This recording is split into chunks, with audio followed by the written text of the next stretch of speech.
Banished from the hero's party, I decided to live a quiet life in the countryside. I didn't expect this to really be anything, really. The reason why I even watched this to begin with was, well, actually, hold on. This was aired in October 6, 2021 and stopped airing in late December. The whole reason why I even watched this was because I thought this would be like another kind of like power fantasy, like isekai kind of anime. I was looking for a very trashy anime, but I was very surprised by even the first episode, and especially the later episodes to become with. The genre and the tags that this has is action, adventure, fantasy, romance, slice of life, demons, and magic. And even though I saw like romance and slice of life, I didn't think too much of it because I've seen other slice of life and romance animes that are barely even the topic. And judging by the first episode, you can kind of see exactly what I had in mind, except definitely more refined. The episode starts off with the main hero just having his normal life, just trying to get a little bit of money, that way he can open his own little shop. We then get a flashback to when he was banished from the party just by this one guy saying, hey, you're weak, you don't really have any special talents. And you know what? Definitely when you're watching this first episode, you definitely get it, you understand it. It's like, yeah, if you aren't strong enough by yourself, if you need to use like a magic blade in order just to do damage or do something, then are you really strong enough to be part of the hero's party? It sucks, but like in that moment I was like, okay, that's understandable, because I've seen other kind of animes that like try their best to really be like, oh, like, are you good enough? You're not, and you know, just try their best to try to put something together. But this one was really just easy to understand, and I like that. I honestly quite liked Red as a character. I didn't really get what his whole thing was about, because like normally if I was watching any other anime, it wouldn't matter if he was banished from a hero's party and he wanted to live his own life, he would still rush into action because he has that possibility. He has that capability of doing it. It's kind of like the whole Spider-Man argument to where like if you have the power to do something, it's your responsibility to at least try to do something. And that is true for Red, at least for a little bit, because he does decide to go into the cave and slay the monster because he was requested to, someone he knew got hurt. But in reality, he was only really doing it because he was getting a favor, that way his shop can be built. And after that, whenever something like this comes up again in later episodes, he chooses not to do anything. He chooses to live his quiet life as what he wants to be, which is like someone who works in medicine. Overall, the first episode is pretty much standard. It definitely keeps a lot of information there and makes you want to learn more. And it definitely has a lot to love about it, especially. I've already mentioned Red's character and how that can go in many different ways, and I definitely like his portrayal. He's just a laid-back dude who wants one thing, and that's just to laid back. It isn't until jumping into episode 2 is where at first I had a few problems, but then I quickly realized that, no, this is great. I quite liked it. And that's because of the flashbacks. So this girl who Red used to work with, her name being Rit-chan? So yeah, they're written Red. Well, obviously Red isn't his full name, but anyways, you have to watch the anime, I guess. But so Rit used to be like this tsundere type of typical like, oh, I don't need help, I'm a free spirit, and like she used to be that kind of like Asuna character. And even looking at her, it's like, oh wow, you look like Asuna almost. Especially with her colors being white and red, it's like, oh wow, clear comparison, right? Absolutely not. I was very surprised. I wasn't really in love with these flashbacks because I didn't really care about his old life, though it definitely did help give a lot of world building, give a lot of just, you know, flesh everything out. Yeah, I'll be honest, I kind of skipped the flashbacks a little bit. So yeah, as I said, Rit's character is basically that she's a tsundere and that she likes Red for some reason.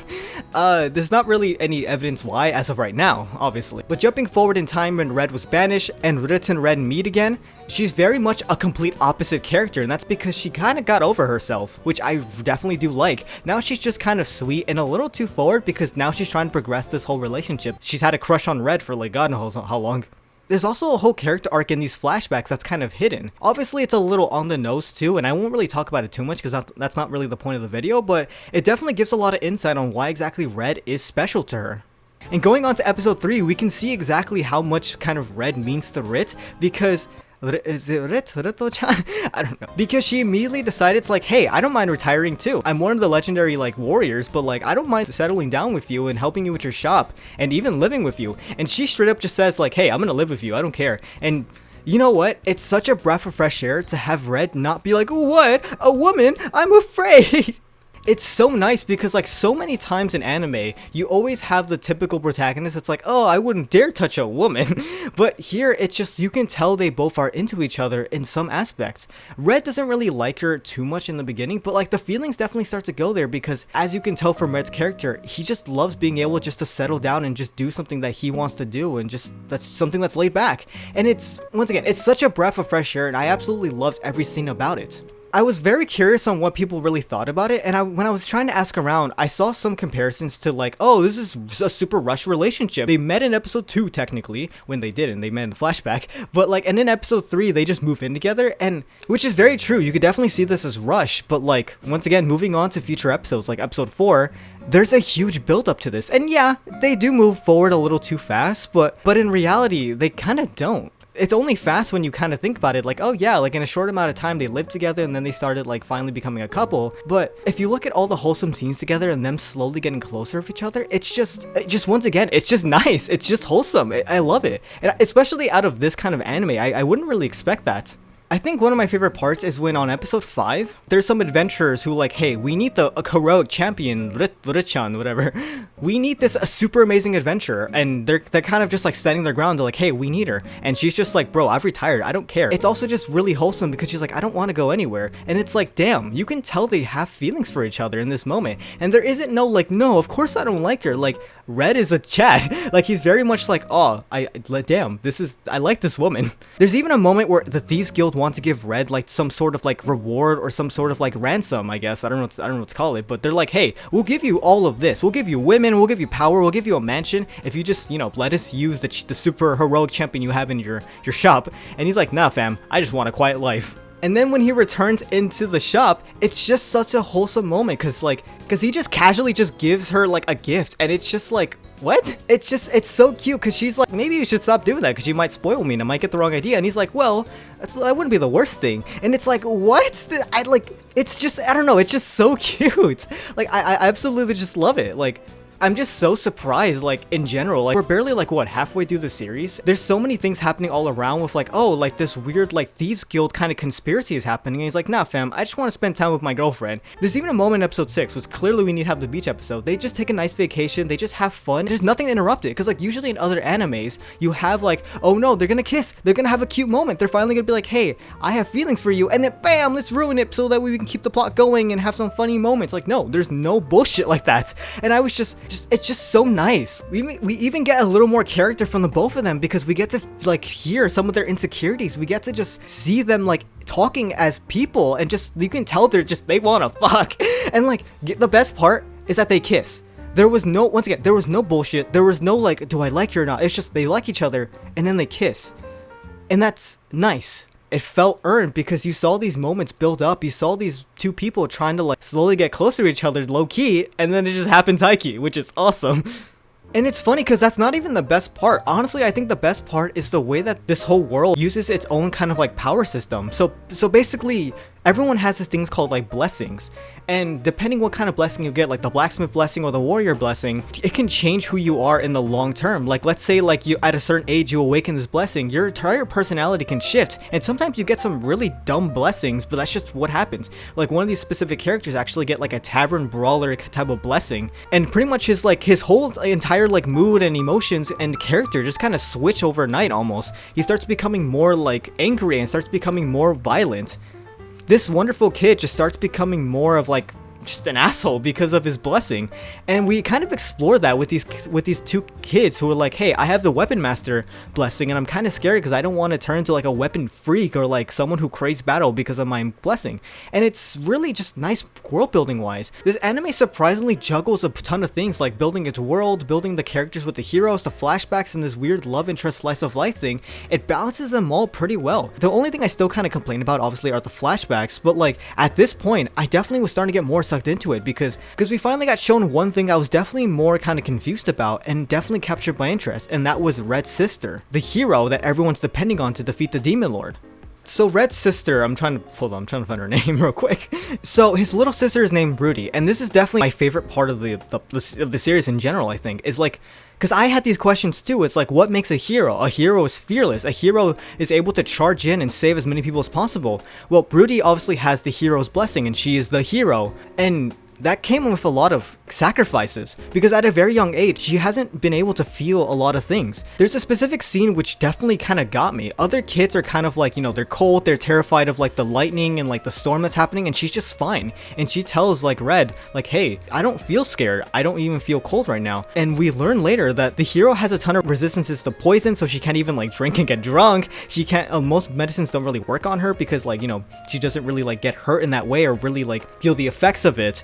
You know, extreme heat or extreme cold, once again, just doesn't affect her at all because she's a hero. She's able to charge in. And as a kid, when she saw someone in trouble, her body just moved. She had no choice other than to obey the blessings that she was given and to sacrifice herself to save someone.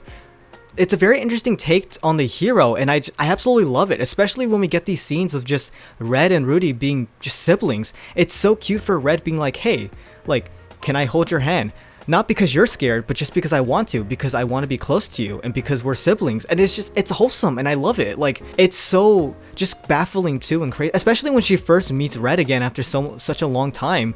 It's one of the first times we actually see her smile, because normally she's very just, what's that like cliche term called for like kuderi, I think? Let me look it up. Yeah, kuderi, who kind of has like this hidden side, but like is usually just plain and usually just doesn't show emotion. That's basically Ruti in a nutshell. But the reason why she's like that is because of her blessing, and her seeing her brother again in such a long time. It's crazy because I never thought she would ever show any other emotion, but like, especially with the plot later on where she ends up having to take these pills in order to like mitigate her blessing and kind of slowly take it away just so she can finally feel something, just so she can finally feel happy spending time with her brother. Honestly, it kind of hits. Like, it's just, once again, it's just nice. Like, it's something I never expect from this kind of anime.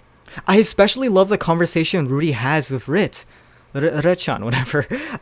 It's just really nice because like you'd expect them to kind of go at each other's throat because, you know, like, oh, how dare you take away my brother? No, it's just really nice because like at this moment Ruti kind of opens up and kind of tells us everything, like, hey, I'm very jealous of you. You're able to spend time with my brother and show him that you love him. I have never been able to do that because of my blessing. I have responsibility as the hero. Even me trying to look for my brother is going against my blessing when I should be prioritizing like defeating the Demon King. It's crazy too because like with this scene, especially with this whole anime in general, you expect there to be like a little bit of fan service, especially with, you know, the whole female love interest being, you know, bouncy but like it's crazy just how deep this anime truly does get and how interesting the world building is and like how much it uses these like different types of characters. I absolutely just love it. Honestly, I'm just very surprised in general. Like, I would definitely recommend this anime. Like, if you're interested in like kind of slice of life stuff with that, if you want that bit of romance and that cool aspects of fantasy and like, you know, the plot kind of growing in the background. Like, honestly, like this anime is great. Obviously, it has a little bit of fan servicey moments, but like if you don't really care about that stuff and you just want like a fun story to watch or something to like kick back and just enjoy in your off time, it's a great anime. Honestly, I like it a lot. Banished from the hero's party, I decided to live a quiet life in the countryside is honestly a really good anime, and I really did enjoy it, and I really just wanted to sit down and talk about it.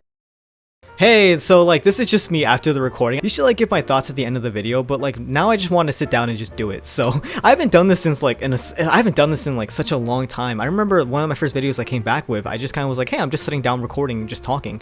And that's crazy that I haven't done that in a long time because like normally what I do is I write like bullet points and then I just kind of talk about it. So I sort of write scripts every now and then, but it's never really full script. This is the first time I was just like, I'm not gonna write anything, I'm just gonna sit down and talk about it because this anime truly was like, bro, I want to just sit down and talk about it. And it's just crazy because like I haven't had experience like this in such a long time, and it's definitely a lot of like, I don't know, I keep saying it, but like the breath of fresh air, and I hate to be like a broken record, and I apologize for that. But yeah, like honestly, I really did like this, and I hope you guys liked this video too. I almost forgot I was recording a video. But yeah, thank you all so much for watching this video. Let me know if you want me to do any other things in the comments below. I love taking suggestions, so if you have anything you want me to talk about, please tell me.